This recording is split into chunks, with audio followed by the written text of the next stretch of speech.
Hello friends, welcome back to the new video guys and my YouTube channel guys. Today when we are going to talk about how can we on guys aeroplane mode in Infinix phone from phone setting.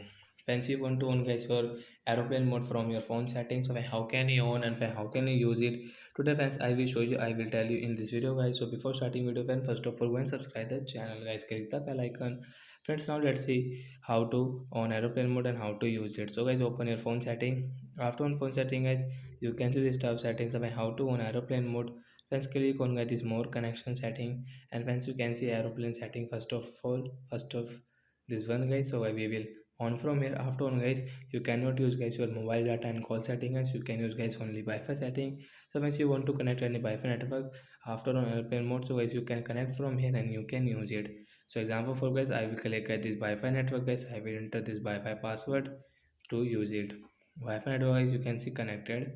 So as now guys we can use our phone with Wi-Fi network while airplane mode is on. So thanks for watching the video. Bye guys.